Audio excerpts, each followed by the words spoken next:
Hi students, ഇന്ന് നമ്മൾ BA-SOH unit 6 ആണ് എടുക്കുന്നത്.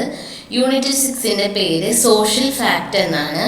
ഇതിൽ ഉൾപ്പെട്ടിരിക്കുന്നത് objectives, introduction, general conditions for the establishments of social science, sociology as a study of social facts, അതിൽ social facts, types of social facts, main characteristics of social facts, externally set constraint, പിന്നെ the sociological method, അതിലെ rules for the observation of social facts, rules for distinguishing between normal and pathological, rules for the classification of social types, rules for the explanation of social facts, പിന്നെ some.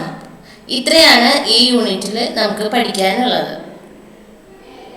നമുക്ക് ഈ യൂണിറ്റിൻ്റെ objectives നോക്കാം. Locate the characteristics of science, identify the basis for defining social facts, point out how sociology is different from some other subjects of study, describe the types of society, classify social facts, list the rules of observation of social facts and identify the rules for explain facts. അതായത് ശാസ്ത്രത്തിന്റെ സവിശേഷതകൾ കണ്ടെത്തുക, സാമൂഹിക വസ്തുതകളെ നിർവചിക്കുന്നതിനുള്ള അടിസ്ഥാനങ്ങൾ തിരിച്ചറിയുക, മറ്റ് ചില പഠന വിഷയങ്ങളിൽ നിന്ന് സാമൂഹിക ശാസ്ത്രം എങ്ങനെ വ്യത്യസ്തമാണെന്ന് ചൂണ്ടിക്കാണിക്കുക, സമൂഹത്തിന്റെ തരങ്ങൾ വിവരിക്കുക, സാമൂഹിക വസ്തുതകളെ തരംതിരിക്കുക, സാമൂഹിക വസ്തുതകളുടെ നിരീക്ഷണ നിയമങ്ങൾ പട്ടികപ്പെടുത്തുക, പിന്നെ വസ്തുത വിശദീകരിക്കുന്നതിനുള്ള നിയമങ്ങൾ തിരിച്ചറിയുക. ഇത്രയാണ് ഒബ്ജക്റ്റീവ്സ് എന്ന് പറയുന്നത്. അടുത്ത നമുക്ക് ഇൻട്രൊഡക്ഷൻ നോക്കാം.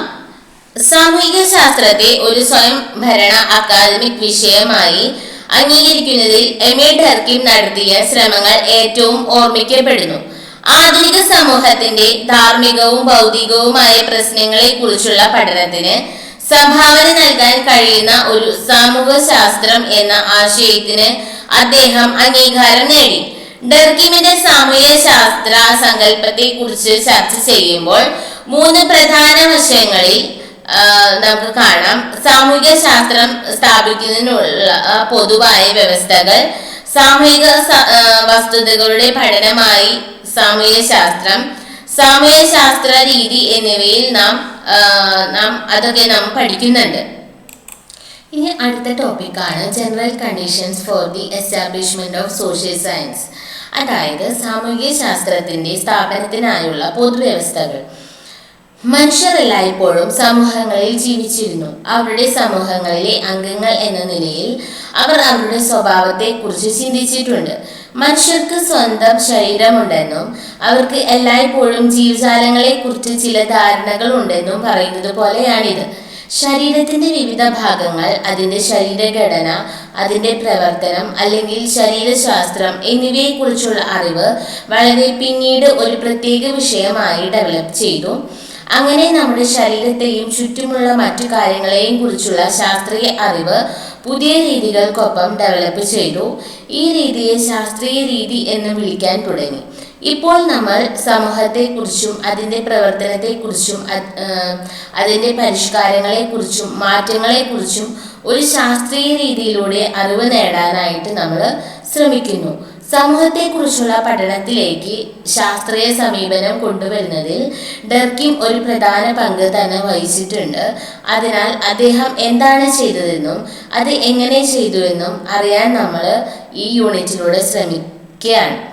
ഡർക്കിമിൻ്റെ ജീവിതകാലത്ത് ഒരു വ്യതിരിക്തമായ വിഷയമായി ഒരു സോഷ്യോളജി ഉയർന്നു വരികയായിരുന്നു.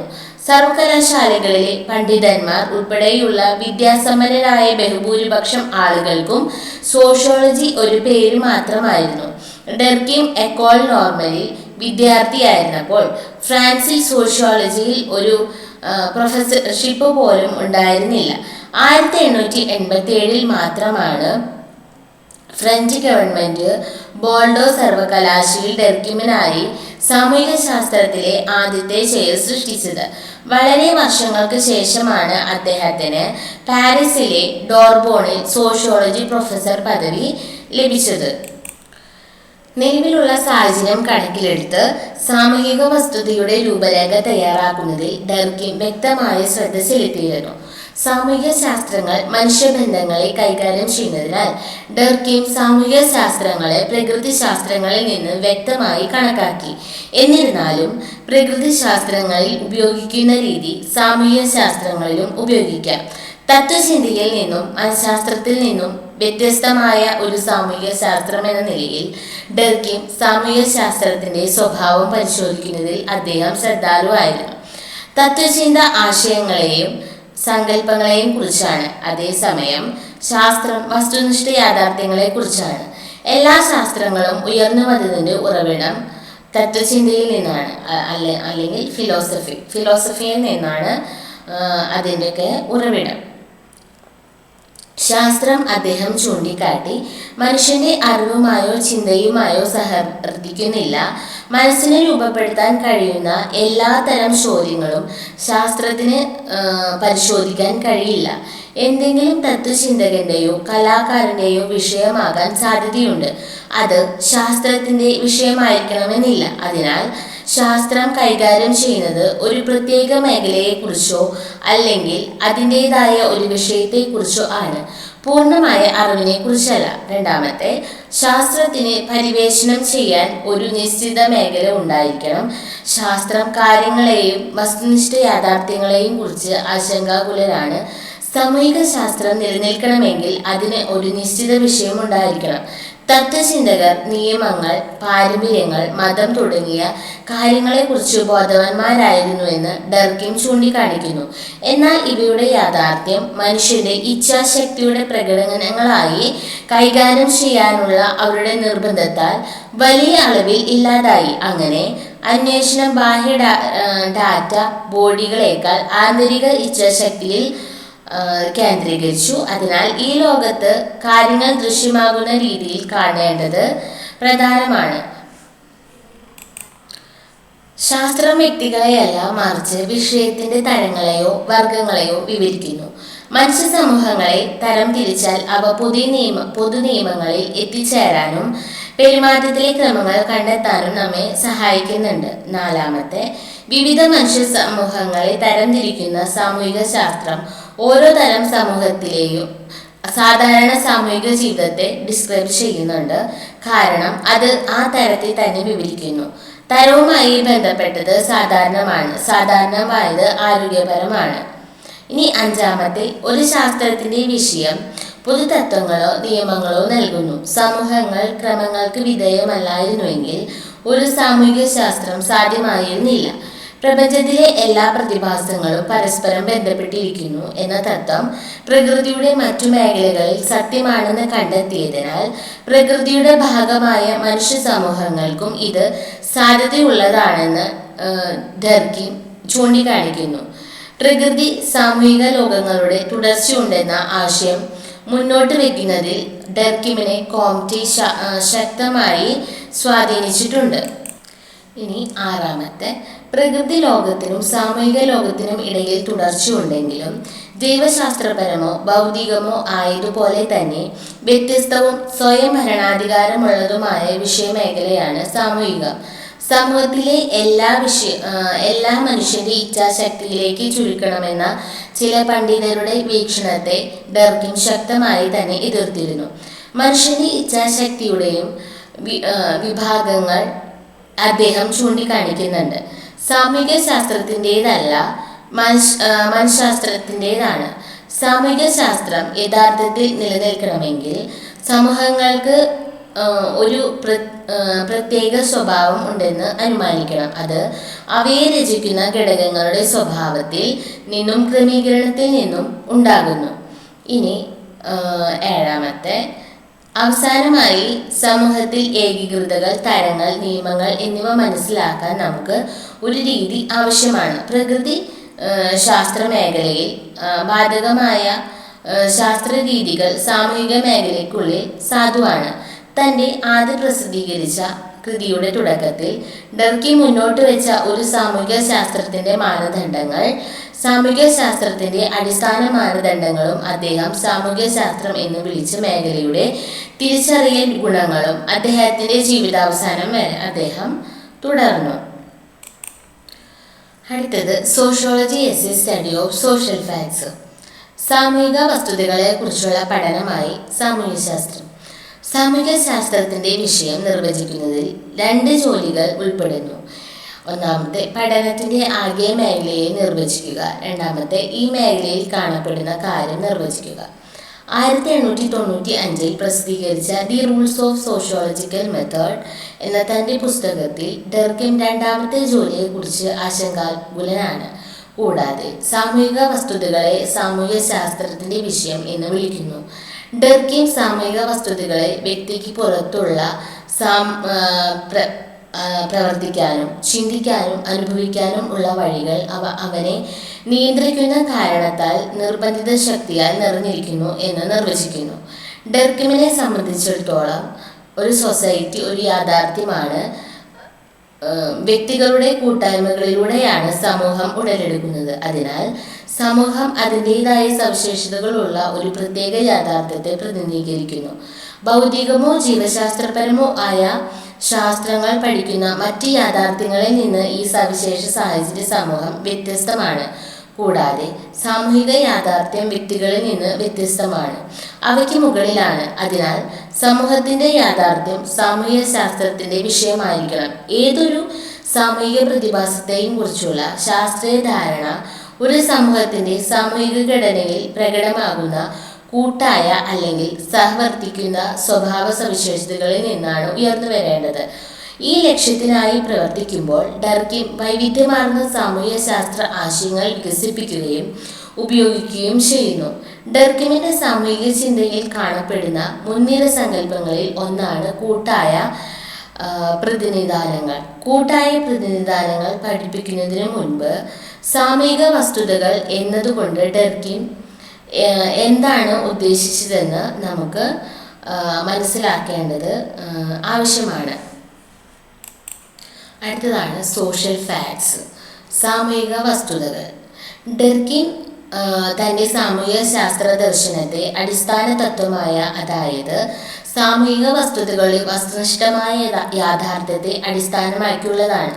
ഒരു പ്രത്യേക സമൂഹത്തിൽ ഏറെക്കുറെ പൊതുവായി കാണപ്പെടുന്ന പ്രവർത്തിക്കുന്നതും ചിന്തിക്കുന്നതും തോന്നുന്നതും പോലുള്ള രീതികളാണ് സാമൂഹിക വസ്തുതകൾ. ഡർക്കിം സോഷ്യൽ ഫാക്ട്സിനെ വസ്തുക്കളാക്കി കണക്കാക്കി. അവ യഥാർത്ഥമാണ്, വ്യക്തിയുടെ ഇച്ഛയിൽ നിന്നോ ആഗ്രഹത്തിൽ നിന്നോ സ്വതന്ത്രമായി നിലനിൽക്കുന്നു. അവ വ്യക്തികൾക്ക് ബാഹ്യമാണ്, അവയിൽ നിയന്ത്രണം ചെലുത്താൻ കഴിവുള്ളവയാണ്. മറ്റൊരു വിധത്തിൽ പറഞ്ഞാൽ അവ പ്രകൃതിയിൽ നിർബന്ധിതമാണ്. കൂടുതൽ സാമൂഹിക വസ്തുതകൾ സ്വന്തം അവകാശത്തിൽ നിലനിൽക്കുന്നു. അവ വ്യക്തിഗത പ്രകടനങ്ങളിൽ നിന്ന് സ്വതന്ത്രമാണ്. സാമൂഹിക വസ്തുതകളുടെ യഥാർത്ഥ സ്വഭാവം സമൂഹത്തിൽ അന്തർലീനമായ കൂട്ടായ അല്ലെങ്കിൽ സഹവർത്തിത്വ സവിശേഷതകളിലാണ്. നിയമസംഹിതകളും ആചാരങ്ങളും ധാർമ്മിക നിയമങ്ങളും മതവിശ്വാസങ്ങളും ആചാരങ്ങളും ഭാഷ മുതലായവയെല്ലാം സോഷ്യൽ ഫാക്ട്സ് ആണ്. ഇനി ടൈപ്സ് ഓഫ് സോഷ്യൽ ഫാക്ട്സ്. സാമൂഹിക വസ്തുതകളുടെ തരങ്ങൾ. സാമൂഹിക വസ്തുതകൾ ഒരു തുടർച്ചയിൽ കിടക്കുന്നതായി ഡർക്കിം കണ്ടു. ഒന്നാമതായി, ഒരറ്റത്ത് ഘടനാപരമോ രൂപപരമോ ആയ സാമൂഹിക പ്രതിഭാസങ്ങളുണ്ട്. അവ കൂട്ടായ ജീവിതത്തിന്റെ അടിത്തട്ടാണ്. ഇതിലൂടെ അദ്ദേഹം ഉദ്ദേശിച്ചത് സമൂഹത്തിന്റെ പ്രാഥമിക ഭാഗങ്ങളുടെ എണ്ണവും സ്വഭാവവും രൂപഘടനാ ഘടകങ്ങൾ ക്രമീകരിച്ചിരിക്കുന്ന രീതിയും അവ എത്രത്തോളം സംയോജിച്ചിരിക്കുന്നു എന്നതുമാണ്. ഈ വിഭാഗത്തിൽ സാമൂഹിക വസ്തുതകളിൽ പ്രദേശത്തിന്റെ ഉപരിതലത്തിലുള്ള ജനസംഖ്യയുടെ വിതരണം, വാസസ്ഥലങ്ങളുടെ രൂപങ്ങൾ, ആശയവിനിമയ സംവിധാനത്തിന്റെ സ്വഭാവം മുതലായവ ഉൾപ്പെടുന്നുണ്ട്. രണ്ടാമതായി, സാമൂഹിക വസ്തുതകളുടെ സ്ഥാപനവൽക്കരിക്കപ്പെട്ട രൂപങ്ങളുണ്ട്. അവ കൂടുതലോ കുറവോ പൊതുവായതും സമൂഹത്തിൽ വ്യാപകമായി കാണപ്പെടുന്നതുമാണ്. അവ സമൂഹത്തിന്റെ മൊത്തത്തിലുള്ള കൂട്ടായ സ്വഭാവത്തെ പ്രതിനിധീകരിക്കുന്നു. ഈ വിഭാഗത്തിൽ നിയമപരവും ധാർമ്മികവുമായ നിയമങ്ങൾ, മതപരമായ സിദ്ധാന്തങ്ങൾ, ഒരു സമൂഹത്തിൽ നിലനിൽക്കുന്ന സ്ഥാപിത വിശ്വാസങ്ങൾ, ആചാരങ്ങൾ എന്നിവ ഉൾപ്പെടുന്നു. മൂന്നാമതായി, സ്ഥാപനവൽക്കരിക്കപ്പെട്ടിട്ടില്ലാത്ത സാമൂഹിക വസ്തുതകളുണ്ട്. അത്തരം സാമൂഹിക വസ്തുതകൾ ഇതുവരെ സ്ഫടിക രൂപങ്ങൾ നേടിയിട്ടില്ല. അവ സമൂഹത്തിന്റെ സ്ഥാപനവൽക്കരിക്കപ്പെട്ട മാനദണ്ഡങ്ങൾക്കപ്പുറമാണ്. കൂടാതെ ഈ സാമൂഹിക വസ്തുതകളുള്ള വിഭാഗം സ്ഥാപനവൽക്കരിക്കപ്പെട്ടവയുമായി താരതമ്യപ്പെടുത്താവുന്ന പൂർണ്ണമായ വസ്തുനിഷ്ഠവും സ്വതന്ത്രവുമായ അസ്തിത്വം നേടിയിട്ടില്ല. വ്യക്തികളോടുള്ള അവയുടെ ബാഹ്യതയും ആധിപത്യവും ഇതുവരെ പൂർണ്ണമായിട്ടില്ല. ഈ സാമൂഹിക വസ്തുതകളെ സാമൂഹിക പ്രവാഹങ്ങൾ എന്ന് വിളിക്കുന്നു. ഉദാഹരണത്തിന്, പ്രത്യേക സാഹചര്യങ്ങളിൽ ഉടനീളം ഉണ്ടാകുന്ന അഭിപ്രായ പ്രവാഹങ്ങൾ, ഈ ജനക്കൂട്ടങ്ങളിൽ ഉളവാകുന്ന ആവേശം, ആളുകളുടെ ഒരു സമ്മേളനത്തിൽ താൽക്കാലികമായുള്ള പൊട്ടിത്തെറികൾ, നിർദ്ദിഷ്ട സംഭവങ്ങളാൽ ഉളവാകുന്ന അപമാനം അല്ലെങ്കിൽ സഹതാപം മുതലായവ. നമ്മൾ നേരത്തെ പറഞ്ഞ എല്ലാ സോഷ്യൽ ഫാക്ട്സും ഒരു തുടർച്ചയെ സൃഷ്ടിക്കുകയും സമൂഹത്തെ രൂപപ്പെടുത്തുകയും ചെയ്യുന്നു. കൂടാതെ സാധാരണവും രോഗാതുരവുമായ സാമൂഹിക വസ്തുതകളുടെ കാര്യത്തിൽ ഡർക്കീം ഒരു പ്രധാന വ്യത്യാസം വരുത്തി. ഒരു പ്രത്യേകതരം സമൂഹത്തിൽ അതിൻ്റെ പരിണാമത്തിൻ്റെ ഒരു പ്രത്യേക ഘട്ടത്തിൽ പൊതുവെ കണ്ടുമുട്ടുമ്പോൾ ഒരു സാമൂഹിക വസ്തുത സാധാരണമാണ്. ഈ മാനദണ്ഡത്തിൽ നിന്നുള്ള ഓരോ വ്യതിയാനവും ഓരോ രോഗാതുരമായ വസ്തുതയാണ്. ഉദാഹരണത്തിന്, ഏതൊരു സമൂഹത്തിലും ഒരു പരിധിവരെ കുറ്റകൃത്യങ്ങൾ അനിവാര്യമാണ്. അതിനാൽ ഡർക്കീമിന്റെ അഭിപ്രായത്തിൽ കുറ്റകൃത്യങ്ങളുടെ വ്യാപ്തി ഒരു സാധാരണ വസ്തുതയാണ്. എന്നിരുന്നാലും കുറ്റകൃത്യങ്ങളുടെ നിരക്കിൽ അസാധാരണമായ വർധനവ് രോഗാതുരമാണ്. കുറ്റകൃത്യങ്ങളെ ധാർമ്മികമായി അപലപിക്കുന്നതിൽ പൊതുവായ ഒരു ദുർബലതയും സമൂഹത്തിൽ അരാജകത്വത്തിലേക്ക് നയിക്കുന്ന ചിലതരം സാമ്പത്തിക പ്രതിസന്ധിയും രോഗാതുരമായ വസ്തുതകളുടെ മറ്റ് ഉദാഹരണങ്ങളാണ്. അടുത്തതാണ് main characteristics of social facts. ഡർക്കീമിന്റെ വീക്ഷണത്തിൽ ഒരു വസ്തുനിഷ്ഠ ശാസ്ത്രം എന്ന നിലയിൽ സാമൂഹ്യ ശാസ്ത്രം മറ്റു ശാസ്ത്രങ്ങളുടെ മാതൃകയുമായി പൊരുത്തപ്പെടണം. അത് രണ്ട് ആവശ്യകതകൾ മുന്നോട്ട് വെച്ചു. ആദ്യം, സാമൂഹ്യശാസ്ത്രത്തിന്റെ വിഷയം പ്രത്യേകമായിരിക്കണം. കൂടാതെ അത് മറ്റ് എല്ലാ ശാസ്ത്രങ്ങളുടെയും വിഷയങ്ങളിൽ നിന്ന് വേർതിരിക്കപ്പെടണം. രണ്ടാമതായി, സാമൂഹ്യശാസ്ത്രത്തിന്റെ വിഷയം നിരീക്ഷിക്കപ്പെടുകയും വിശദീകരിക്കപ്പെടുകയും ചെയ്യേണ്ടതായിരിക്കണം. മറ്റ് ശാസ്ത്രങ്ങളിൽ വസ്തുതകൾ നിരീക്ഷിക്കുകയും വിശദീകരിക്കുകയും ചെയ്യുന്ന രീതിക്ക് സമാനമാണ്. ഡർക്കീമിനെ സംബന്ധിച്ചിടത്തോളം സാമൂഹ്യശാസ്ത്രത്തിന്റെ ഈ വിഷയം സാമൂഹിക വസ്തുതയാണ്. കൂടാതെ സാമൂഹിക വസ്തുതകളെ കാര്യങ്ങളായി കണക്കാക്കണം. സാമൂഹിക വസ്തുതകളുടെ പ്രധാന സവിശേഷതകൾ ഇവയാണ്: ബാഹ്യത, നിയന്ത്രണങ്ങൾ, സ്വാതന്ത്ര്യം, സാമാന്യത. ഡർക്കീമിന്റെ അഭിപ്രായത്തിൽ സാമൂഹിക വസ്തുതകൾ വ്യക്തിഗത മനസാക്ഷിക്ക് പുറത്താണ് നിൽക്കുന്നത്. അവയുടെ അസ്തിത്വം വ്യക്തികൾക്ക് ബാഹ്യമാണ്. ഉദാഹരണത്തിന്, ഗാർഹിക അല്ലെങ്കിൽ പൗര അല്ലെങ്കിൽ കരാർ ബാധ്യതകൾ നിയമങ്ങളിലും ആചാരങ്ങളിലും വ്യക്തിക്ക് ബാഹ്യമായി നിർവചിക്കപ്പെടുന്നു. മതപരമായ വിശ്വാസങ്ങളും ആചാരങ്ങളും വ്യക്തിക്ക് പുറത്തും മുൻപും നിലനിൽക്കുന്നു. ഒരു വ്യക്തി ഒരു സമൂഹത്തിൽ ജനനം എടുക്കുകയും ജനനമരണത്തിന് ശേഷം അത് ഉപേക്ഷിക്കുകയും ചെയ്യുന്നു. എന്നിരുന്നാലും സാമൂഹിക വസ്തുതകൾ ഇതിനകം സമൂഹത്തിൽ നൽകപ്പെട്ടിട്ടുണ്ട്. ഒരു വ്യക്തിയുടെ ജനനമോ മരണമോ പരിഗണിക്കാതെ അസ്തിത്വത്തിൽ തുടരുന്നു. ഉദാഹരണത്തിന്, ഭാഷ ഏതെങ്കിലും ഒരു വ്യക്തിയിൽ നിന്ന് സ്വതന്ത്രമായി പ്രവർത്തിക്കുന്നത് തുടരുന്നു. സാമൂഹിക വസ്തുതയുടെ മറ്റൊരു സവിശേഷത അത് വ്യക്തികളിൽ ഒരു നിയന്ത്രണം ചെലുത്തുന്നു എന്നതാണ്. അത് വ്യക്തിയുടെ മേൽ സ്വയം നിർബന്ധിക്കുന്നതിനാലാണ് സാമൂഹിക വസ്തുത അംഗീകരിക്കപ്പെടുന്നത്. ഉദാഹരണത്തിന്, നിയമം, വിദ്യാഭ്യാസം, വിശ്വാസങ്ങൾ തുടങ്ങിയ സ്ഥാപനങ്ങൾ ഇതിനകം തന്നെ പുറത്തു നിന്നുള്ള എല്ലാവർക്കും നൽകപ്പെട്ടിട്ടുണ്ട്. അവ എല്ലാവർക്കും ആജ്ഞാപിക്കുന്നതും നിർബന്ധവുമാണ്. ഒരു ആൾക്കൂട്ടത്തിൽ ഒരു വികാരമോ ചിന്തയോ എല്ലാവരുടെയും മേൽ അടിച്ചേൽപ്പിക്കപ്പെടുമ്പോൾ ഒരു നിയന്ത്രണമുണ്ട്. അത്തരം ഒരു പ്രതിഭാസം സാധാരണയായി സാമൂഹികമാണ്. കാരണം അതിൻ്റെ അടിസ്ഥാനം, അതിൻ്റെ വിഷയം ഒരു വ്യക്തിയെ മാത്രമല്ല, പ്രത്യേകിച്ച് ഒരു ഗ്രൂപ്പിനെയാണ്. ഒരു സാമൂഹിക വസ്തുത എന്നത് ഒരു സമൂഹത്തിൽ ഏറെക്കുറെ പൊതുവായ ഒരു സംഭവമാണ്. വ്യക്തികളുടെ വ്യക്തിപരമായ സവിശേഷതകളിൽ നിന്നോ മനുഷ്യ സ്വഭാവത്തിന്റെ സാർവത്രിക ഗുണങ്ങളിൽ നിന്നോ ഇത് സ്വതന്ത്രമാണ്. ഉദാഹരണങ്ങൾ കൂട്ടായി എടുക്കുന്ന ഗ്രൂപ്പിന്റെ വിശ്വാസങ്ങൾ, വികാരങ്ങൾ, ആചാരങ്ങൾ എന്നിവയാണ്.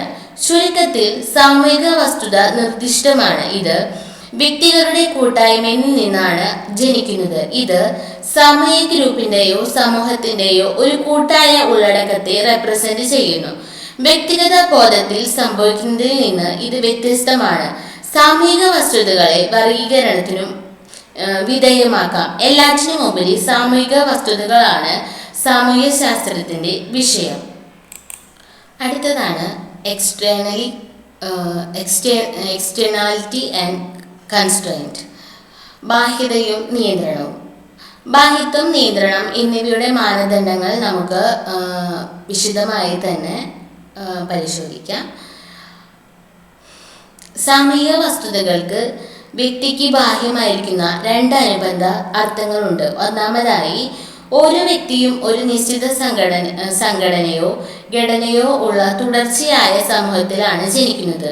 ജനന സമയത്ത് വ്യക്തി തയ്യാറായി കണ്ടെത്തുകയും സാമൂഹികവൽക്കരണ പ്രക്രിയയിലൂടെ അവൻ പഠിക്കുകയും ചെയ്യുന്ന മൂല്യങ്ങൾ, മാനദണ്ഡങ്ങൾ, വിശ്വാസങ്ങൾ, ആചാരങ്ങൾ എന്നിവയുണ്ട്. ഈ സാമൂഹിക പ്രതിഭാസങ്ങൾ വ്യക്തിക്ക് മുൻപ് തന്നെ നിലനിൽക്കുന്നതിനാലും വസ്തുനിഷ്ഠമായ യാഥാർത്ഥ്യം ഉള്ളതിനാലും അവ വ്യക്തിക്ക് ബാഹ്യമാണ്. രണ്ടാമതായി, സാമൂഹിക വസ്തുതകൾ വ്യക്തിക്ക് ബാഹ്യമാണ്. അതായത് ഏതൊരു വ്യക്തിയും ഒരു സമൂഹത്തെ ഉൾക്കൊള്ളുന്ന ബന്ധങ്ങളുടെ ആകെത്തുകയിൽ ഒരൊറ്റ ഘടകം മാത്രമാണ്. ഈ ബന്ധങ്ങൾ ഏതെങ്കിലും ഒരു വ്യക്തിയുടെ സൃഷ്ടിയല്ല, മറിച്ച് വ്യക്തികൾ തമ്മിലുള്ള ഒന്നിലധികം ഇടപെടലുകളാൽ രൂപപ്പെട്ടതാണ്. വ്യക്തികളും സമൂഹവും തമ്മിലുള്ള ബന്ധം മനസ്സിലാക്കാൻ ഡെർക്കിൻ രാസമൂലങ്ങളും പദാർത്ഥങ്ങളും തമ്മിലുള്ള ബന്ധത്തിന് ഒരു സമാന്തരം വരയ്ക്കുന്നു. അവ അവയുടെ സംയോജനത്താൽ നിർമ്മിച്ചതാണ്. ഡെർക്കി പറയുന്നതിനനുസരിച്ച് ഏതെങ്കിലും മൂലകങ്ങൾ സംയോജിച്ച് പുതിയ പ്രതിഭാസങ്ങൾ സൃഷ്ടിക്കുമ്പോഴെല്ലാം അവയുടെ സംയോജനത്തിലൂടെ രൂപം കൊള്ളുന്ന വസ്തുത അനുസരിച്ച് ഈ പുതിയ പ്രതിഭാസങ്ങൾ യഥാർത്ഥ മൂലകങ്ങളിലല്ല, മറിച്ച് അവയുടെ സംയോജനത്താൽ രൂപപ്പെടുന്ന സമഗ്രതയിലാണ് വസിക്കുന്നത്. ഒരു ജീവകോശത്തിൽ ഹൈഡ്രജൻ, ഓക്സിജൻ ആറ്റങ്ങൾ പോലുള്ള ധാതുഭാഗങ്ങൾ അടങ്ങിയിരിക്കുന്നു.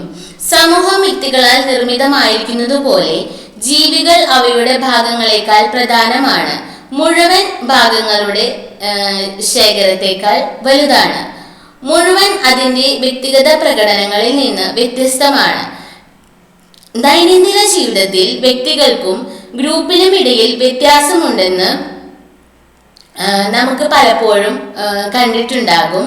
പ്രത്യേകിച്ച് ഒരു ഗ്രൂപ്പ് ആവശ്യങ്ങൾ ഉന്നയിക്കുമ്പോൾ വ്യക്തിഗതമായി അംഗങ്ങൾക്ക് ഒരു കാര്യത്തിൽ യോജിച്ചേക്കാം, പക്ഷേ കൂട്ടായി അവർ അങ്ങനെ ചെയ്തേക്കില്ല. വിശാലമായ സമൂഹത്തിൽ തന്നെ നിലനിൽക്കുന്ന നിരവധി പെരുമാറ്റ നിയമങ്ങൾ നമുക്ക് കാണാനായിട്ട് സാധിക്കും. അത് അവയെ പ്രൊഡ്യൂസ് ചെയ്യുന്നു. അതിന്റെ ഭാഗങ്ങളിൽ, അതായത് അംഗങ്ങളിൽ അല്ല, ഈ മാനദണ്ഡം മുന്നോട്ട് വെക്കുന്നതിലൂടെ സോഷ്യൽ ഫാക്ട്സ് വ്യക്തിഗത അല്ലെങ്കിൽ മനഃശാസ്ത്ര വസ്തുതകളിൽ നിന്ന് വ്യത്യസ്തമാണെന്ന് കാണിക്കാൻ ഡെർക്കിൻ ആഗ്രഹിച്ചു. അതിനാൽ മനഃശാസ്ത്രത്തിൽ നിന്ന്, അതായത് സോഷ്യോളജിയിൽ നിന്ന് സ്വതന്ത്രമായ ഒരു സ്വയംഭരണ വിഭാഗത്തിലേക്ക് അവയുടെ പഠനം നടത്തേണ്ടത്. ഈ സാമൂഹിക വസ്തുതകളെ നിർവചിക്കുന്ന രണ്ടാമത്തെ മാനദണ്ഡം വ്യക്തിയിൽ അവർ ചെലുത്തുന്ന ധാർമ്മിക നിയന്ത്രണം ആണ്. വ്യക്തി സാമൂഹിക വസ്തുതകളെ ചേർക്കാൻ ശ്രമിക്കുമ്പോൾ അവർ സ്വയം ഉറപ്പിക്കുന്നു. ഈ വാദം നേരിയ പരിഹാസം മുതൽ സാമൂഹിക ഒറ്റപ്പെടൽ, ധാർമ്മികവും നിയമപരവുമായ അനുമതി എന്നിവ വരെ ആകാം. എന്നിരുന്നാലും മിക്ക സിറ്റുവേഷൻസിലും വ്യക്തികൾ സാമൂഹിക വസ്തുതകളുമായി പൊരുത്തപ്പെടുന്നു. അതിനാൽ അവരുടെ നിയന്ത്രണ സ്വഭാവം ബോധപൂർവം അനുഭവിക്കുന്നില്ല. ഉപരോധങ്ങൾ പ്രയോഗിക്കുമെന്ന ഭയം കാരണം സാമൂഹിക വസ്തുതകളിലെ സാധുത അംഗീകരിക്കപ്പെടുന്നില്ല. സാമൂഹ്യത്തെ നിയന്ത്രണത്തിന്റെയും സമ്മർദ്ദത്തിന്റെയും അടിസ്ഥാനത്തിൽ നിർവചിക്കുന്നത് സമ്പൂർണ്ണ വ്യക്തിവാദത്തിന്റെ തീക്ഷ്ണതയുള്ള പക്ഷപാതികളെ ഞെട്ടിക്കുന്ന അപകട സാധ്യതയാണെന്ന് ഡെർക്കിൻ സമ്മതിക്കുന്നു. എന്നിരുന്നാലും നമ്മുടെ മിക്ക ആശയങ്ങളും പ്രവണതകളും നമ്മൾ സ്വയം വികസിപ്പിച്ചെടുത്തതല്ല, മറിച്ച് പുറത്തുനിന്ന് നമ്മിലേക്ക് വന്നതാണെന്ന് ഇന്ന് പൊതുവെ അംഗീകരിക്കപ്പെട്ടിരിക്കുന്നു. നമ്മുടെ മേൽ അടിച്ചേൽപ്പിക്കുന്നതിലൂടെയല്ലാതെ അവ എങ്ങനെ നമ്മുടെ ഭാഗമാകാൻ കഴിയും? സമൂഹത്തെ ഒരുമിച്ച് നിർത്താൻ കഴിയുമെന്നും ഓരോ വ്യക്തിയും സ്വന്തം താല്പര്യങ്ങൾക്കായി പ്രവർത്തിച്ചാൽ ഏറ്റവും വലിയ സന്തോഷമുണ്ടാകുമെന്നും തന്റെ കാലത്ത് പ്രബലമായിരുന്ന പ്രയോജനവാദ വീക്ഷണകോണിനെ ചെറുക്കാനാണ് ഡെർക്കിൻ തന്റെ വീക്ഷണം മുന്നോട്ട് വെച്ചത്. വ്യക്തിയുടെ താല്പര്യവും സമൂഹത്തിന്റെ താല്പര്യവും യോജിക്കുന്നില്ല. സാമൂഹിക ക്രമത്തിന് സമൂഹം അതിന്റെ അംഗങ്ങളുടെ മേൽ ചില നിയന്ത്രണമോ സമ്മർദ്ദമോ ചെലുത്തേണ്ടത് അത്യാവശ്യമായിരുന്നു. വ്യക്തികളിൽ സാമൂഹിക വസ്തുതകളുടെ സ്വാധീനം സ്ഥിരീകരിക്കുന്നതിന് വിദ്യാഭ്യാസത്തിന്റെ ശ്രമങ്ങളെ പരിശോധിക്കുന്നു. കുട്ടിക്ക് സ്വയമേവ എത്തിച്ചേരാൻ കഴിയാത്ത കാണൽ, വികാരം, പ്രവൃത്തി എന്നിവയിലൂടെ അടിച്ചേൽപ്പിക്കാൻ അവസാനമായി എത്തിച്ചേരാൻ കഴിയാത്ത വിദ്യാഭ്യാസത്തിന്റെ ലക്ഷ്യം കൃത്യമായി പറഞ്ഞാൽ മനുഷ്യന്റെ സാമൂഹികവൽക്കരണമാണ്. മാതാപിതാക്കളും അധ്യാപകരും സ്വന്തം പ്രതിച്ഛായയിൽ അവനെ രൂപപ്പെടുത്തുന്ന സാമൂഹിക ചുറ്റുപാടിന്റെ പ്രതിനിധികളും ഇടനിലക്കാരും മാത്രമാണ്. സാമൂഹിക വസ്തുതകളെ അവയുടെ സാർവത്രികതയാൽ മാത്രം നിർവചിക്കാൻ കഴിയില്ലെന്ന് കൂട്ടിച്ചേർക്കുന്നു. അതിനാൽ എല്ലാ വ്യക്തികളും ആവർത്തിക്കുന്ന ഒരു ചിന്തയോ ചലനമോ അതുവഴി ഒരു സാമൂഹിക പ്രതിഭാസങ്ങളെ ചിത്രീകരിക്കുന്ന ഒരു ഗ്രൂപ്പിന്റെ വിശ്വാസങ്ങളുടെയും പ്രവണതകളുടെയും ആചാരങ്ങളുടെയും കോർപ്പറേറ്റ് അല്ലെങ്കിൽ കൂട്ടായ വശങ്ങളാണ്. മാത്രമല്ല ഈ സാമൂഹിക പ്രതിഭാസങ്ങൾ സാമൂഹികവൽക്കരണത്തിന്റെ കൂട്ടായ മാർഗങ്ങളിലൂടെയാണ് കൈമാറ്റം ചെയ്യപ്പെടുന്നത്. അങ്ങനെ സാമൂഹിക വസ്തുതകൾ തിരിച്ചറിയാൻ കഴിയുന്നത് അവ വ്യക്തികൾക്ക് ബാഹ്യമായതിനാലും മറുവശത്ത് അവരുടെ മേൽ സമ്മർദ്ദം ചെലുത്താൻ കഴിവുള്ളതിനാലുമാണ്. ബാഹ്യമായതിനാൽ അവ പൊതുവായതും കൂട്ടായതിനാൽ ഒരു പ്രത്യേക സമൂഹത്തെ രൂപപ്പെടുത്തുന്ന വ്യക്തികളിൽ അവ അടിച്ചേൽപ്പിക്കാൻ കഴിയുന്നതുമാണ്. അപ്പോൾ നമ്മൾ ഇന്ന് ഈ യൂണിറ്റിൽ നോക്കിയത് objectives, introduction, general condition for the establishment of social science, sociology as a study of social facts, അതിൽ തന്നെ social facts, type of social facts, main characteristics of social facts, externality, set constrain.